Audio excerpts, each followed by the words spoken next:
Hey guys, 36 from the Glee Forum. Just doing my video to help free Max Adler's voice. It's going to be kind of awkward because I don't really know what I'm going to talk about, so I'm just going to do it as I go along. I guess I'll start by saying that when I first saw adverts for Glee back in 2009, I thought this show looks kind of stupid. I mean, it was a show about people singing and dancing, and it just reminded me of High School Musical, and it looked really terrible. But then one of my best friends was always telling me, "Oh, this show is really good. You should watch it. You know, you really like the music numbers." And I remember seeing his trailer for it, and it had this video of Kurt Hummel doing Single Ladies Dance, and I thought this is quite offensive. You know, being a gay man myself, like I wasn't particularly impressed with the way they were portraying gay people on the show, but I still gave it a chance anyway. I think the first episode I ever watched was Wheels. And in that episode there's like quite a touching scene between Kurt and Bert, his father. And yeah, I was really impressed with like the whole show generally. I thought the relationships between all the characters were really great. It got me hooked onto the show, and I started to download all the old episodes from the ones that I'd missed previously. And I have to say I started watching it, and then about episode 8, which is an episode called Mashup, there was a character introduced in it. In the beginning of the episode, you just saw an arm carrying a slushie, and you thought, "Oh, whose arm is this? Who does this belong to?" And then suddenly you see it throw slushie in Finn's face, and you think, "Oh, you know." At the time, I didn't like Finn. I thought, you know, he was condescending. I thought he was a bit of a douchebag, and you know, I thought, who's this guy who's like bringing righteous justice to the world of Glee? And there it was. It was Max Adler, or as he was known then as Karofsky.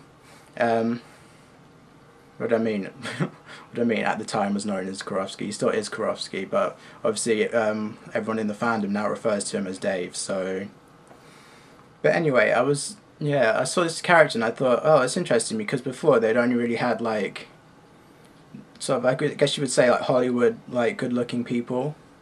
That's not to say that I didn't think that Max Adler was like not a good-looking person actually, because I actually thought he was like the most good-looking person on the show, but.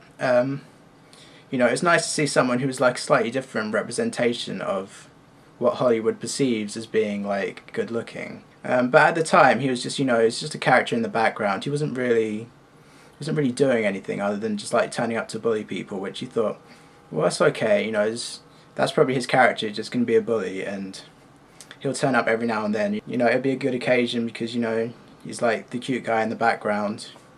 That brightens up the episode, doesn't it?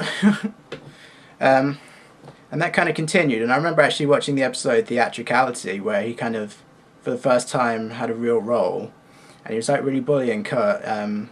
Kurt was wearing like a bunch of like Lady Gaga outfits, and yeah, him and Azimio, his like sidekick, Brokeback McKinley,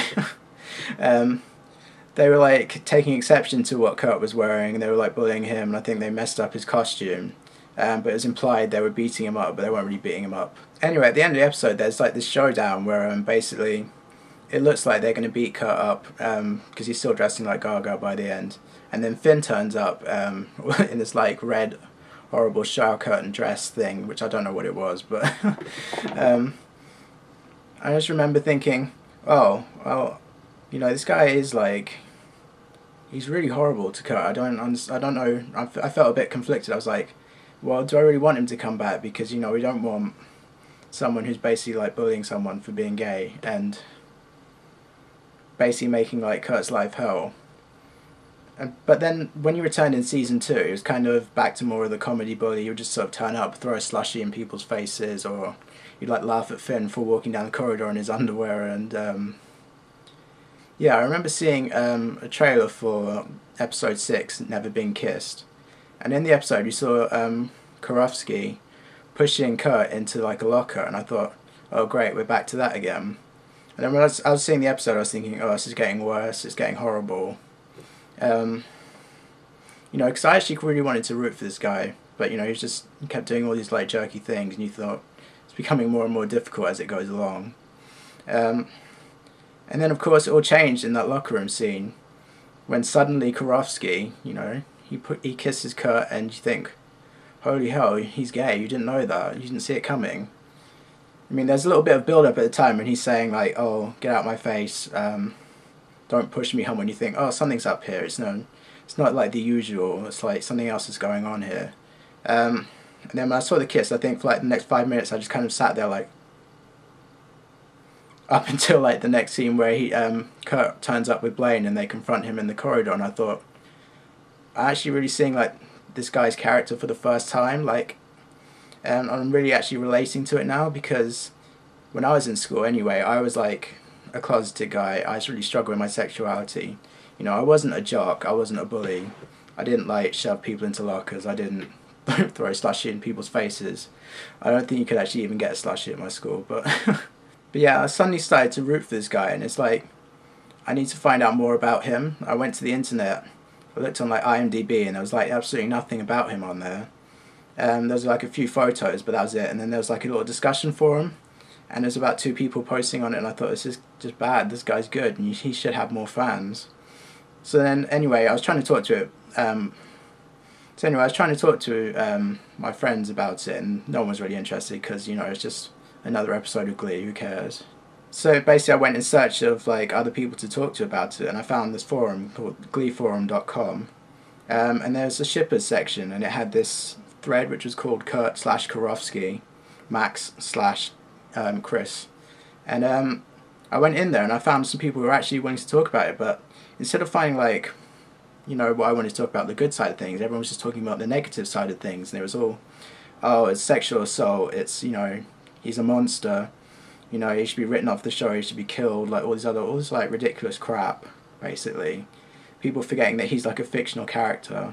But anyway, you know, I stuck around there for a while, and like all died down. Eventually just the people who wanted to talk about the good side of things were staying. And anyway, it started to bring me together like with people that I would never have met before, and it's like we became like a little community, we became like the pirates. And you know, yeah, I met some great people there that I wouldn't have otherwise met, and there were all these like people there who were relating to his story as well. They had like similar experiences to me. There's a couple of people who stood out actually. There's a guy on there called Tony, who posts under the name like Gallifrey. I'm sorry if I pronounced that wrong, but yeah, he had a story where he was like the closeted jock in like his school, and he's from Australia, and he was the one, you know, he did like the bearding thing with like a lesbian, funnily enough, and then basically he met like the love of his life, and he came out for him, and I thought, that's good, this is like a good, it's kind of like therapeutic, this storyline for everyone, because, you know, everyone in here can relate to it to some degree.